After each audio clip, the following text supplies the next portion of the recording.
जैसे मेवाड़ में मीरा का विवेक जगा था, ऐसे ही दैत्य कुल शिरोमणि प्रहलाद का भी विवेक जगा था। प्रहलाद ने भी गजब का विवेक दर्शन कराया था। प्रहलाद का पिता प्रहलाद को रोकता टोकता था, लेकिन प्रहलाद भगवत भक्ति से मुड़ा नहीं, रुका नहीं। प्रहलाद शब्द का अर्थ है कि विघ्न बाधाओं में, भोग और रोगों में अपने चित्त को न डूबने दे और सदा चैतन्य में अपना चित्त आह्लादित रखे, उसका नाम है प्रहलाद। प्र उपसर्ग है। अंतःकरण हमेशा शुद्ध बुद्ध चैतन्य के आनंद में आह्लादित, इसका नाम है प्रहलाद। ये होली को उत्सव में प्रहलाद की याद आ ही जाती है। हजार हजार विघ्न बाधाओं के बीच भी प्रहलाद उस आत्मा परमात्मा के आनंद में आह्लादित रहता था। हिरण्याकश्यपु ने एक बार गोद में बिठाकर पूछा कि बेटा, मैं तेरे को इतना ताड़न करता हूँ, जल्लादों से पिटवाता हूँ, पहाड़ों से लुढ़कवाता हूँ, दरिया में फिकवाता हूँ, फिर भी तेरे में वो कौन सी शक्ति कि तू निर्भीक रहता और आनंदित रहता है? तू क्यों छोड़ता नहीं नारायण का नाम, क्यों छोड़ता नहीं हरि भक्ति? प्रहलाद ने कहा, पिताश्री एक कहानी सुन लो। एक राजा ने महल बनवाया, 9-10 महीने खड़े रहकर महल बनवाया और बड़ा ठीक ठाक महल हो गया, 9 दरवाजे वाला। और उस महल में वो रहने लगा तो कोई मच्छर भूं भूं करता, राजा को तंग करता था। तो क्या मच्छर की भूं भूं सुनकर राजा अपना महल छोड़ देगा? बोले हरगिज नहीं। बोले ऐसे ये जीवात्मा माँ के गर्भ में 9-10 महीना रहकर ये देह रूपी महल बनवाता है,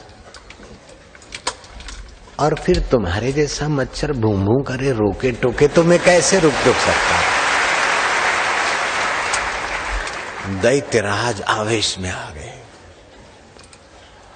और अपनी बहन होलिका को बुलाया कि तुझे अग्नि नहीं जला सकेगी, ये वरदान प्राप्त है, और उस वरदान का तू उपयोग कर, इस दुष्ट बालक को जलाकर खाक करे।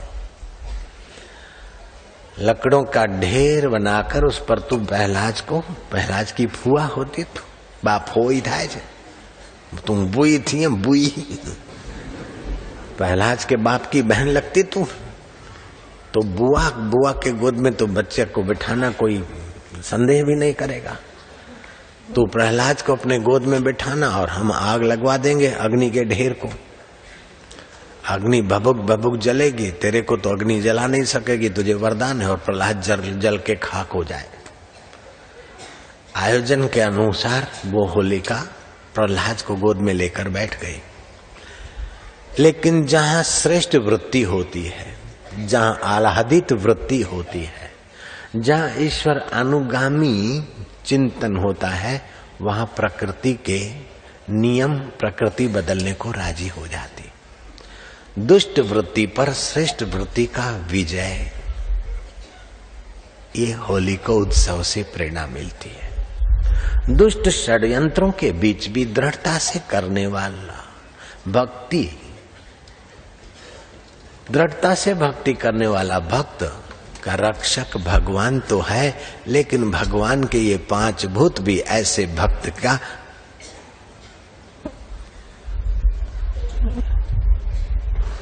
कार्य सफल करने में अपना स्वभाव बदल देते। बबुक बबुक आग ने लकड़ों को तो पकड़ा, और वो होलिका सोच रही थी मुझे आग नहीं जलाएगी।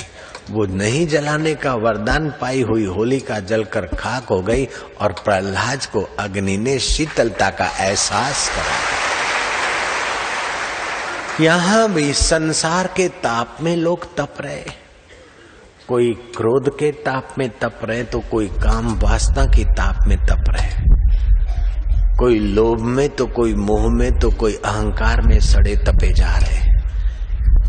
ऐसे संसार में त्रिताप से तपे हुए जीव के बीच रहने वाले साधक और भक्त आह्लादित रहते हैं। ये प्रहलाद के मार्ग की भक्ति का ही तो आनंद है। भगवत माधुर्य का ही तो महिमा है।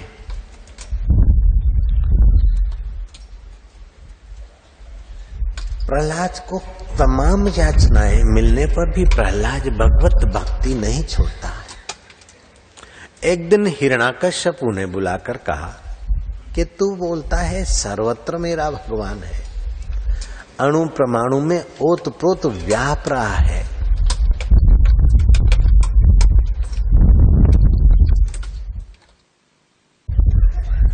जैसे लकड़ी में अग्नि सर्वव्यापक है, तिलों में तेल व्याप रहा है, गाय के दूध में सफेदी व्याप्त रही, ऐसे ही सारे विश्व में विश्वंभर व्याप रहा है।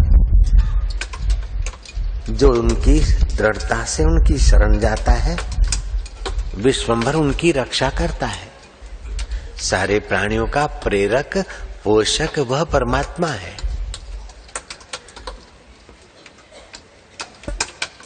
और वह परमेश्वर पिताजी सब में है। नर नारी का आत्मा अयन है, उसी का नाम नारायण है। आप नारायण की शरण जाओ। छोटा मुंह बड़ी बात, तेरा नारायण कहाँ है, दिखा मुझे। तपे हुए थंबे के तरफ इशारा करते हुए कहा, तेरा नारायण सब में है तो इस थंबे में भी है। पिताश्री है तो थंबे में तपे हुए आग से लथपथ थंबे में तेरा नारायण व्याप है।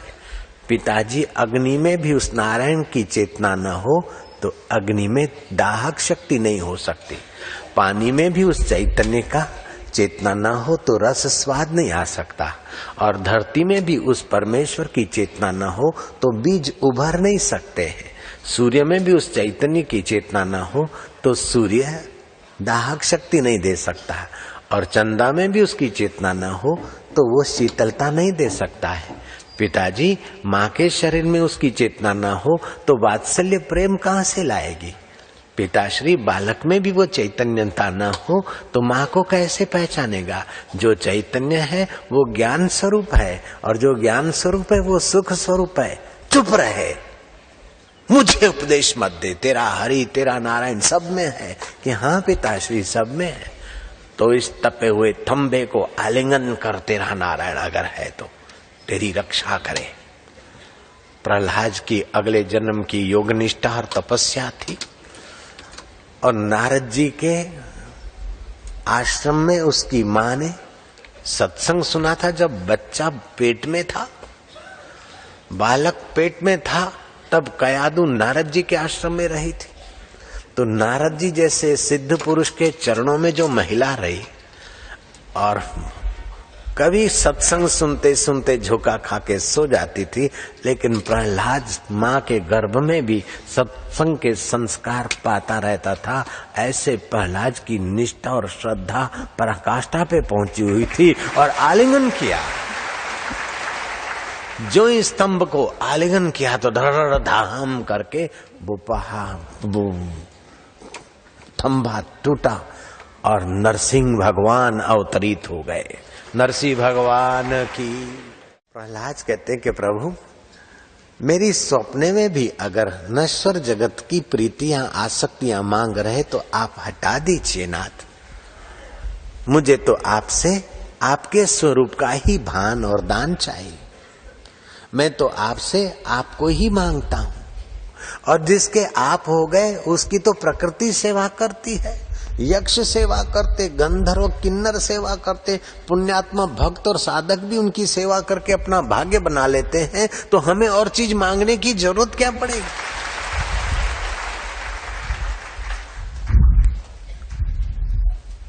और जो और चीज मांगता है उसकी कामनाएं बढ़ती है।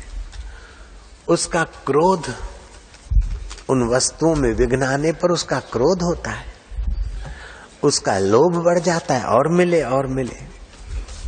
और उन वस्तु और व्यक्तियों के प्रति मोह हो जाता है और उसकी शांति भंग हो जाती है, उसका आनंद नष्ट होने लगता है, वह शांति से दूर हो जाता है। जो तुम्हारा ध्यान और चिंतन करता है उसे आत्मिक शांति मिलती, आत्मिक सामर्थ्य मिलता है, उसकी तो दुष्ट इच्छाएं नष्ट हो जाती है और वो नारायण के स्वरूप में निवास करने लगता है। भगवान, मेरा सहज निवास आपके ध्यान ज्ञान में, उसको दूर करने वाली आपकी माया की चीजें आप लुभाने के लिए क्यों देंगे मुझको?